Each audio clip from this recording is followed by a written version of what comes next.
আসসালামু আলাইকুম। নতুন টিউটোরিয়ালে স্বাগতম জানাচ্ছি।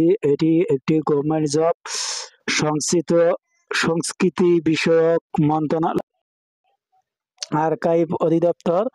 এখানে অসংখ্য লোক নিবে, আপনারা চাইলে এখানে আবেদন করতে পারেন। আর যারা ঘরে বসে নিয়োগ বিজ্ঞপ্তি পেতে চান এবং হাতের মুঠোয় পেতে চান কিভাবে আবেদন করবেন, তাহলে অবশ্যই বাংলাদেশ জব নিউজ চ্যানেলটি সাবস্ক্রাইব করে রাখুন। এবং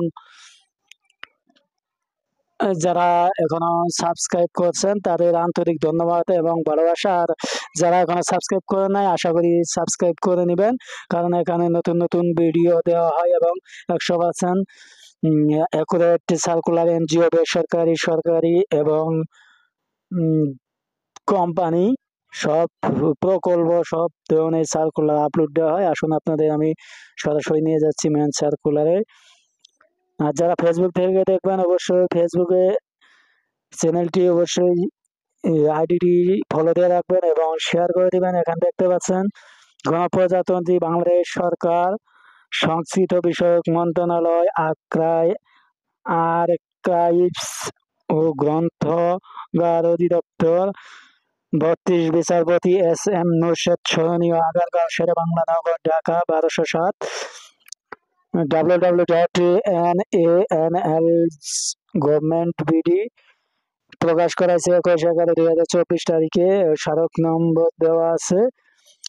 নিয়োগ বিজ্ঞপ্তি সংশ্লিষ্ট সংস্কৃতি বিষয়ক মন্ত্রণালয়ের অধীনে আর্কাইভস ও গ্রন্থাগার অধিদপ্তরের রাজস্ব খাতভুক্ত নিম্নোক্ত পদ সমূহের অস্থায়ী ভিত্তিতে সরাসরি নিয়োগের জন্য পরিভাষিত যোগ্যতা সম্পন্ন প্রকৃত বাংলাদেশের নাগরিকদের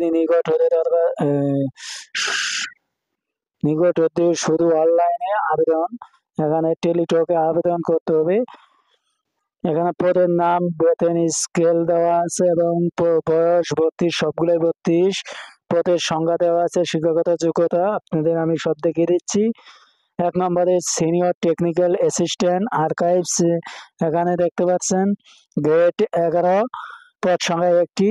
কোন স্বীকৃত বিশ্ববিদ্যালয় ইতিহাস, ইসলামের ইতিহাস, সংস্কৃত বিষয়ে স্নাতক পাস হতে হবে, কম্পিউটার চালান। তারপর হচ্ছে সিনিয়র টেকনিক্যাল অ্যাসিস্ট্যান্ট লাইব্রেরি 13তম গ্রেড, এখানে পদ সংখ্যা 2টি। কম্পিউটার অপারেটর, পদ সংখ্যা 2টি, 13তম গ্রেড।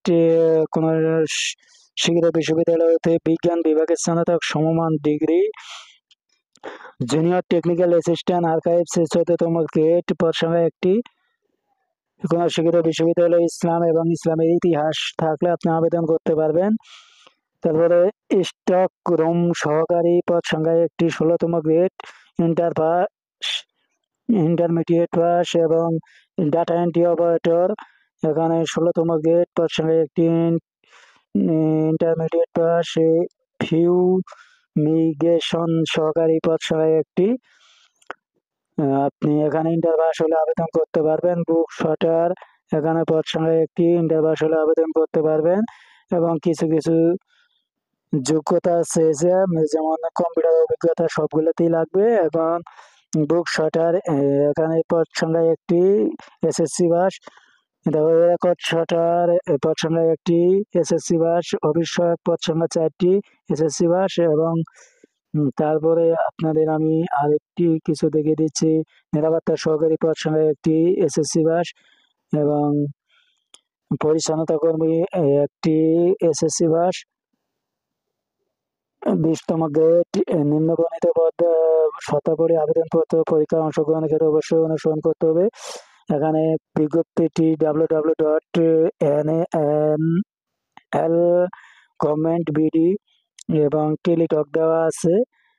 আবেদনকারী বয়স 1/12/2024 তারিখে 18 থেকে 32 বছরের যুগ মর্মে বিবেচিত হবে। বয়স প্রমাণের ক্ষেত্রে এফিডেভিট গ্রহণযোগ্য হবে না।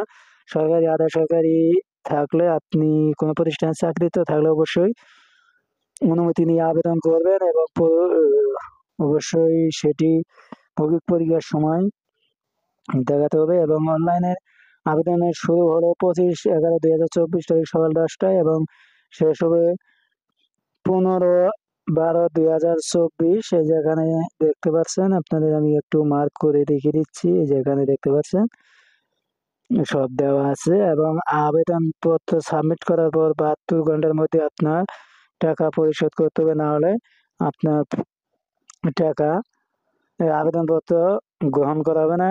2টি এসএমএস করে 1 থেকে 7 নং ক্রমিকের জন্য 200 টাকা এবং চার্জ 23 টাকা, 223 টাকা, এবং 8 থেকে 12 নং জন্য 100 টাকা এবং 12 টাকা চার্জ, 112 টাকা 72 ঘন্টার মধ্যে জমা দিতে হবে।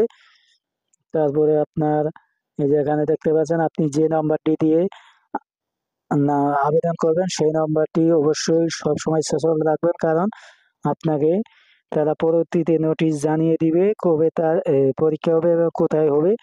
এই ছিল আমার কাছে আপডেট। এই আপডেটটি যদি ভালো লেগে থাকে অবশ্যই চ্যানেলটি সাবস্ক্রাইব করবেন এবং শেয়ার করে দিবেন। আর যারা ফেসবুক থেকে দেখেন অবশ্যই শেয়ার করবেন এবং ফলোতে রাখবেন। ধন্যবাদ।